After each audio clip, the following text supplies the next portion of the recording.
Hi, I'm Sterling, and I hope that you're here to learn American English with me. I hope you have a good time doing it in context. This is my humorous slide, which I used on my last video. Which I don't know, I just like it because it's humorous. I started to make this a bilingual video to make it easier for the basic level students, but I've decided to make the Spanish version separate, so watch out for that one, please. It's coming. So the subject here is spelling and pronunciation. The biggest problem with English is spelling. Spelling too often does not match the pronunciation, and vice versa. If you see a word and you try to pronounce it using the pronunciation rules that you've learned, the rules that should work, too often they don't work. And likewise, if you hear a word and then you try to spell it by using the rules that should work, quite often you're going to spell that word wrong. You will spell it incorrectly if you trust the rules, because in English the rules are not to be trusted. There are general rules for spelling and for pronunciation in English, but if you always follow any rule, it does not always work, because rules are not always rules in English. So in this video, I'm going to list some common words in English that don't like the rules, words that are a little confusing, and some of them are words that you probably will see and use a lot. But if you use them a lot, and if you see them a lot, and if you hear them a lot in conversation, if you hear them used in stories, you will start to remember these words, and you will begin to recognize them and learn how they're spelled. And that is learning in context. So where should we start? Let's start here right now. This video is going to help you get started listening and learning in context to learn these difficult words. But you also have to get busy. You need to start listening to other English speakers, and you need to listen to a lot of other English speakers in videos with subtitles, which is really easy to get in YouTube. Read while you listen. In fact, if you haven't done it, right now, you can turn on your YouTube subtitles. Just look for the little CC icon under the screen and click it. Just go do that now if you haven't done it. Turn on your English subtitles. Click the CC icon, that's the closed caption icon under the screen, to get English subtitles, and then you should be able to read the subtitles for what I'm saying now. So, if you're using that tool, let's go ahead and go to slide 1. GH words which end in GH and in which the GH is silent. I've given you the Spanish equivalent on the left side of the screen here. The word aunque can be though or although in English. They're interchangeable. There's almost no difference between the meaning of though and although. Por, a través de is through. I will give you some examples. I will give you a written example after I go through all these words. Una rama, that is the bough of a tree, sometimes called a branch in English. Alto, a tree, is very high. Suspiro, suspirar, to sigh. These words all end in GH, and the GH sound is silent, is simply not pronounced. There is a little confusion about vowel sounds. For instance, though, THOUGH, is very similar to through, THROUGH. How do you know that this through has a different vowel sound than though? Unfortunately, there is no rule. This is why we're learning in context. So, although I had little time, and though the mountain was high, as I stepped over the fallen bough, I let out a sigh as I struggled through the jungle.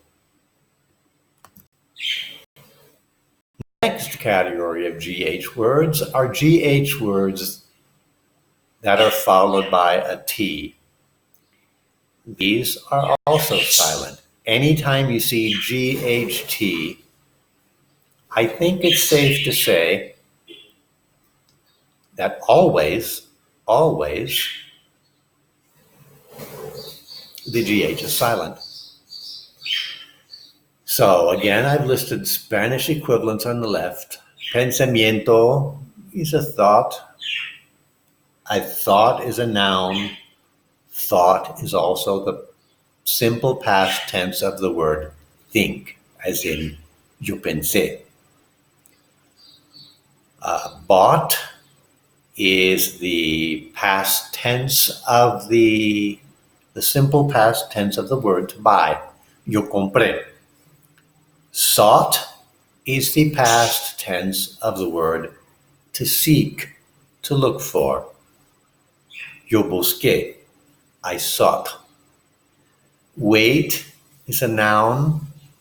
Es peso, el peso. Freight is a noun. Carga.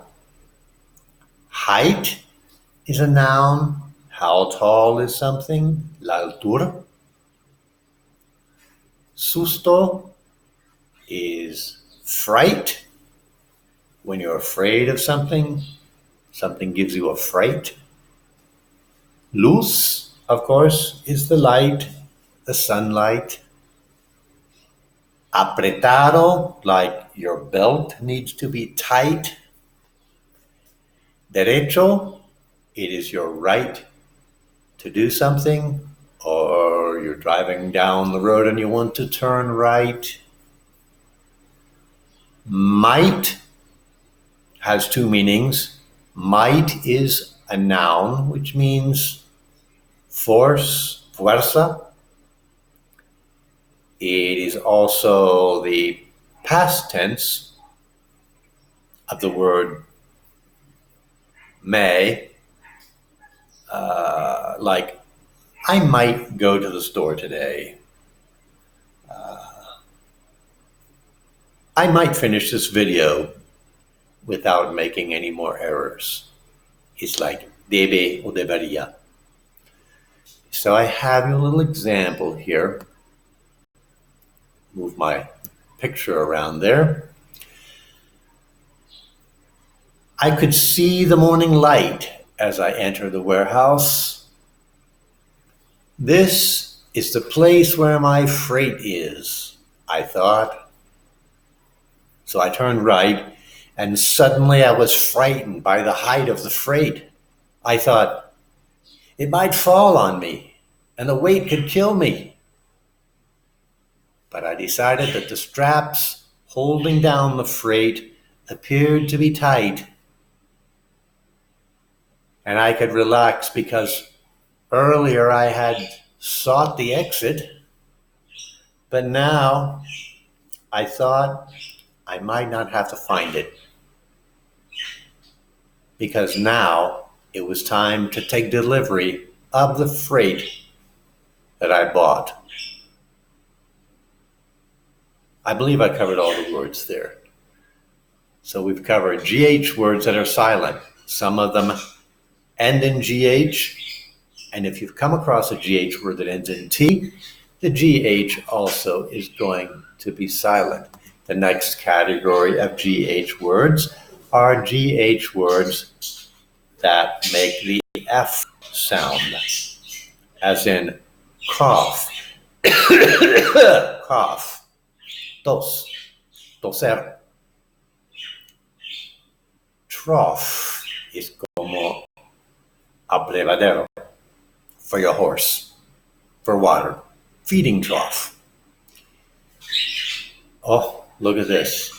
I have to fix a typo here. Suficiente, enough. That is enough. Áspero. The surface of the ground was very rough. Tough. Tough. Aurum. Okay. I had a rough trip. Climbing the mountain was tough enough, and now my horse needed to find a watering trough. Those are GH words which create the F sound. Again, there's no rule for the verbs. This is cough, this is trough. Those pretty much rhyme. This is enough, this is rough, this is tough. Those rhyme. Is there any rule for knowing the verb sound? No. Unfortunately, this is why I'm teaching you to learn in context. So another category, GH words with the hard G sound. These are easy. Una fantasma, ghost, horrorizado, aghast, ghetto, Afghanistan. Oh, look at this. I'll put the accent on the wrong side, but it doesn't matter. Okay.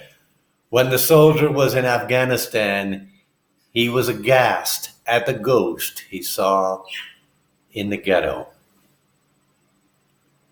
Ignore the H. The H means nothing. It's just a hard G sound. And finally, sometimes we put two words together in English, like big-headed. Creído. You probably know someone who's big-headed.